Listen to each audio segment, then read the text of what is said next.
Good morning, my dollar bimbos. It is I, the villainous valuer of vintage volumes, vying for viewership once again. I just sort of stopped buying comics for a bit, so there's no reason to make a video, but I'm back, and here we go. So this time I stopped by Midtown Comics. The pandemic kind of knocked out my local store. You know, it was a few blocks up the street. And then the kingpin of Union Square actually stopped carrying a dollar bin. So he's no longer an option. And then I stopped by Midtown and I saw that they actually had a dollar bin. I didn't even think they had a dollar bin. I kind of thought $3 was their cheapest comic in that store. So I was pleasantly surprised. So I went and grabbed a few books. So there we go. Let's see what we got. Man. We got, this is clearly some 90s nonsense. Let's see what we got. Oh, I didn't even realize this was polybag. Does this have a thing? Is there anything in it? Oh, yeah, okay, so this was just, I wonder if there's a card in here. Is there, I can't tell if I can feel it. Okay, so this is a Magic-themed, Magic the Gathering trading card game, a comic book. So this is their, like, extended lore. Let me go ahead and open this up. I mean, if it was sealed, I would have left it sealed, but not even close. Yeah, let me see. Let me get this out of here. So the idea is some of these would feature a card, right? I think I have a comic book with a Fireball card in it. No, this one doesn't, but very. I feel like this is going to be a Johnny related, right? I'm seeing a lot of cat people, which is a deck type that I always play, life gain and 1/1 counters. Big fan of both. Yeah, so this I mostly just grabbed because I'm a huge Magic the Gathering fan. I've been playing it for, decades now, right? I have to realize that anything I've been a fan of is now a thing I've been a fan of for 30 years. I've been playing Magic since about 1996, so almost 30 years. Here we go, Fool Killers. I just think this is a fun cover. It's a little more gruesome than, Marvel is wont to do, but this was always a very weird, very aggressive character, and it kind of sums up the Pearl Mutter's Marvel. Let's just say that. There's a lot more violence than, the kind of sci-fi space opera stuff that actually created Marvel. I feel like Marvel and the Fantastic Four really did help us put a man on the moon. That the idea of selling space travel and these sci-fi narratives really does inform how the world views science fact.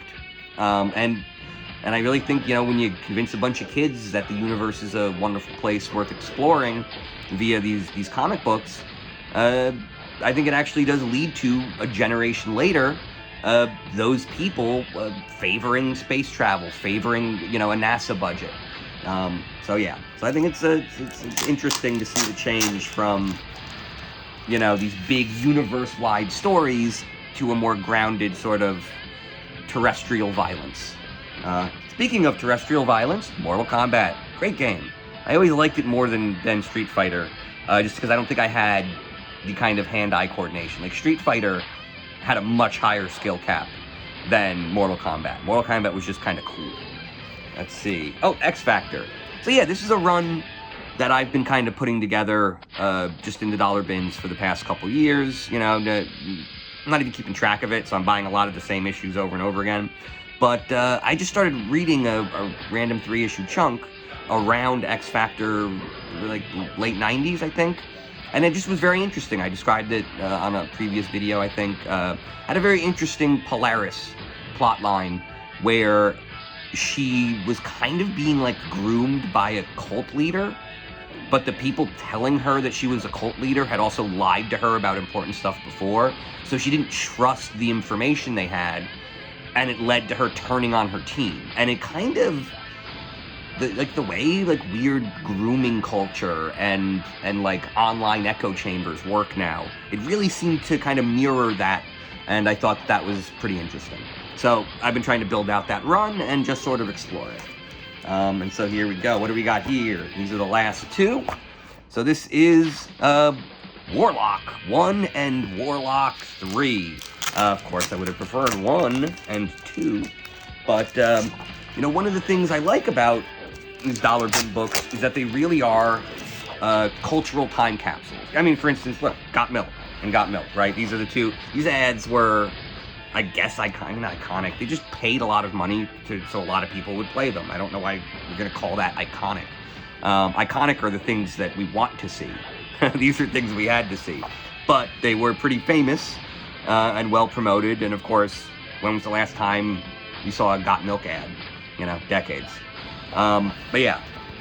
So when are these from? This is from, I guess, I want to say early 2000s. What do we got? No, 1999, late 90s. So this is sort of what I'm getting at, is this is Marvel tech, right?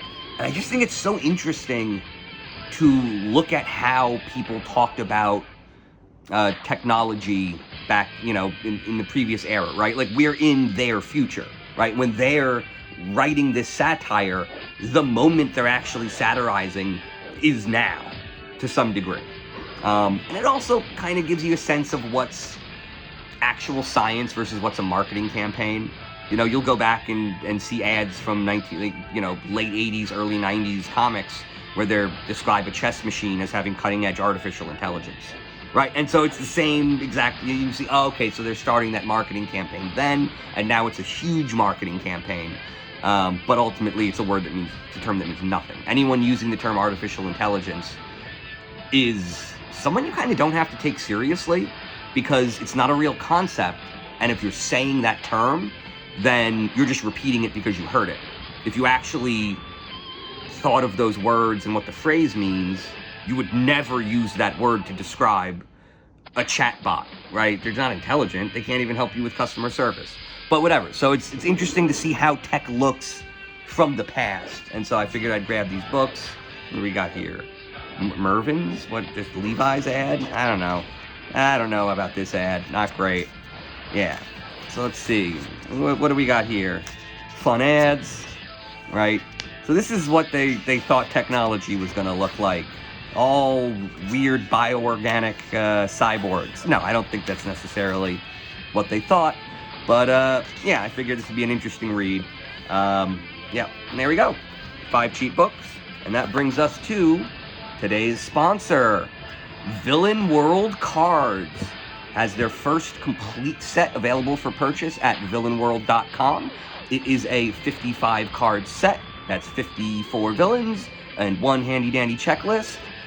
Check it out and see some of your favorites. My personal favorites are the Peter Thiel and the McKinsey and Company cards. I love those.